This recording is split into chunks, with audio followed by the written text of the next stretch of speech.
호주에 온 지 벌써 2달이 되었다. 처음 이곳에 도착했을 때는 모든 것이 낯설고 어색했다. 영어로 대화를 해야 하는 것도, 머물 집을 구하는 것도, 친구를 사귀는 것도 어려웠다. 심지어는 초딩들도 할 줄 아는 물건을 사거나 대중교통을 이용하는 아주 사소한 일조차 무슨 퀘스트를 깨는 것 마냥 어렵고 어색하게 느껴졌다. 하지만 2달이 흐른 지금 멋진 것들을 보고 눈을 호강시키고 따뜻한 사람들을 만나며 마음까지 데워지는 매일매일이 넘치도록 행복한 풀코스 하루들을 보내고 있다. 오늘은 이곳에서의 짧지만 지난 2달 생활에서 무엇이 그렇게 좋았는지 그 소감을 영상으로 담아보려 한다. 우선 그 전에 제 채널에 처음 오신 분들을 위해 간략하게 소개를 하면 저는 김빛나고요. 현재 한국에서 온라인 비즈니스를 운영하고 디지털 노마드 생활을 하고 있으며 4월에 시드니에 도착하여 온라인으로 일하고 여행하며 살고 있습니다.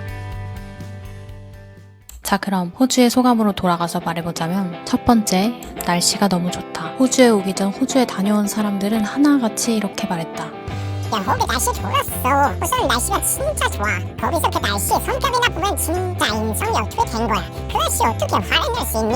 호주에 도착하고 나는 호주의 날씨를 진심으로 느끼게 되었다. 깨끗한 공기, 구름 한 점 없는 새파란 하늘, 그리고 마치 그림처럼 펼쳐진 노을, 그리고 이것들이 정말 이 정도로 삶에 큰 영향을 줄 줄은 몰랐다. 이 모든 것을 거의 매일 누릴 수 있는 이곳은 그야말로 기분 좋은 하루의 시작과 끝으로 힐링이다. 이 날씨가 얼마나 대단한 것인지 느낀 에피소드가 있다. 나는 처음 호주에 도착하고 첫 일주일은 사실 너무 피곤했다. 서울에서 집을 정리하고 해외에서도 사업을 이어갈 수 있도록 세팅해야 했고 밤 비행기에서도 잠을 거의 자지 못한 상태에서 낯선 환경 속에서 어떻게 살아가야 할지 막막함이 밀려왔었다. 그러다 공원 잔디에 앉아 하늘을 올려다보았다. 새파란 하늘을 바라보며 들었던 생각이 아직도 생생히 기억난다. 나 호주에서 어떻게든 행복하게 살아갈 수 있을 것 같은데? 고작 날씨라고 할 수 있지만 그 고작 날씨가 내게 용기를 주는 순간이었다. 그날 이후로 나는 내가 날씨의 영향을 받는 사람이라는 걸 알게 되었고 날씨에서 오는 행복이라는 감정을 처음 배우게 되었다. 참고로 호주의 하늘이 유난히 파란 이유는 세계에서 오존층이 가장 빨리 파괴된 나라이기 때문이라고 한다.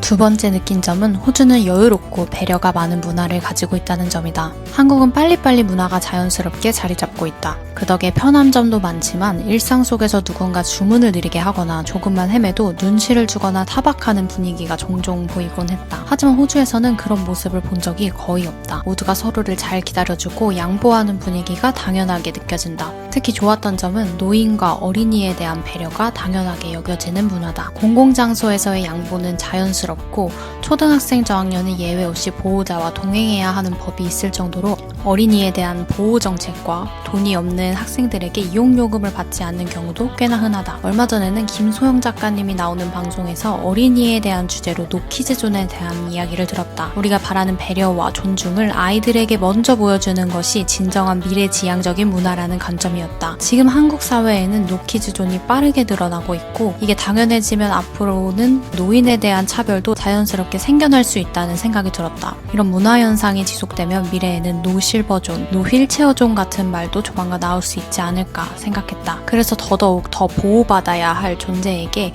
배려와 존중을 먼저 베풀고 있는 호주의 문화가 참 마음에 들었다. 운전할 때도 마찬가지다. 한국 같았으면 벌써 클락션이 울렸을 상황에서도 호주에서는 조용히 기다려주는 모습을 흔하게 볼 수 있다. 그리고 이런 여유로운 분위기는 말투나 표현에서도 느껴진다. 호주에서는 누군가 고맙거나 미안하다는 마음을 전할 때 대답으로 정말 많이 듣게 되는 말이 있다. 바로 No worries. 매일 듣는 이 별것 아닌 말에서 그들의 태도와 여유를 느끼고 호주를 상징하는 말 같다는 생각이 든다. 호주에서는 흔하게 대화를 주고받으면 lovely, perfect 같은 말을 많이 쓰는데 그냥 주문만 해도 이런 사랑스러운 말을 들을 수 있다는 것이 너무 짜릿하다.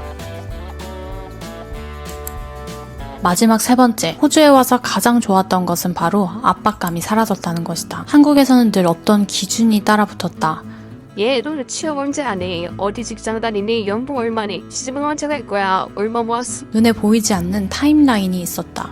그렇게 나는 언제나 사회적인 기준에 따라부터 쫓기듯이 살았던 것 같다. 그리고 내가 회사를 퇴사했을 때는 나는 이제 그런 틀에서 벗어났다고 생각했지만 사업을 하면 사업가는 이 정도는 벌어야 한다. 사업가는 이 정도 일해야 한다.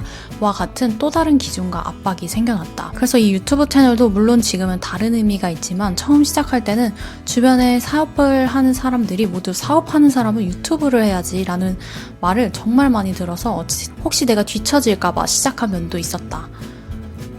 충분히 만족할 만한 수입을 얻고 있음에도 불구하고 항상 더 벌어야 한다는 압박에 시달리며 불확실한 미래에 대한 대비로 현재의 행복을 느낄 시간과 여유를 스스로 포기하고 반납하곤 했다. 이렇게 나는 항상 누군가에게 뒤처질까, 사회적 기준에 내가 맞지 않을까 압박감을 느끼는 삶을 살아왔던 것 같다. 그런데 호주에 와보니 정말 다양한 삶의 방식이 존재한다는 것을 알게 되었다. 누구도 타인의 인생에 점수를 매기지 않고 각자의 속도와 리듬, 삶의 방식을 존중해주는 분위기였다. 가장 크게 느낀 점은 직업에 귀천이 없다는 것이다. 한국에서는 몸을 쓰는 직업에 대한 인식이 좋지 않은 경우도 있는데 호주에서는 오히려 이런 기술직에 대한 존중과 대우가 훨씬 크다고 느껴졌다. 그렇게 지내다 보니 나는 자연스레 내가 진짜 행복하려면 얼마가 필요한지, 하루에 몇 시간을 어떤 일을 해야 만족하는지, 누구와 있을 때 행복한지, 어떤 방식으로 살아야 내가 진짜 행복한지를 더 구체적이고 깊게 고민하며 찾아가고 있다. 그래서 이제는 타인의 시선이나 평가를 맞춘 행복이 아닌 진짜로 내가 살고 싶은 나다운 삶을 찾아가고 있다.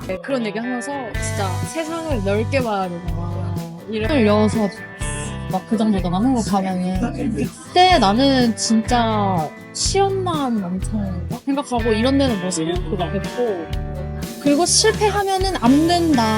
약간 그런 강박 같은 게 엄청 있었는데 이제 흘러서 나는 약간 경험을 다 해봐서 이게 아니었구나 약간 이걸 안 그거여가지고 나는 지금 깨달은 것도 어쩌면 이걸 평생 못 깨닫는 사람들 있잖아. 맞아. 그래서 나는 진짜 행운이다. 지금 깨달은 게 진짜 행운이다 이러는데 살 때 같이 알바했던 남자애한테 자기가 나 너 영상을 봤다. 너 호주 가는 거 같더라. 자기 호주 이민을 생각하고 있다. 막 이런 얘기를 했는데 내가 그때 연락한 게 여기 오지 하루 이틀밖에 안 돼가지고 그래? 호주 갔어? 이러면서 나는 안 맞으면은 아마 돌아갈 거고 아직 말 못했어. 그냥 이러고 연락을 안 했단 말이야. 근데 최근에 너무 좋으니까 시간이 나가지고 연락해서 나는 너가 왜 여기 이민 오려고 할지 알 것 같아. 여기 너무 좋더라. 이러면서 얘기를 했단 말이야. 너는 여기 있을 거야. 그런 생각 안 들어? 계속 있으면서?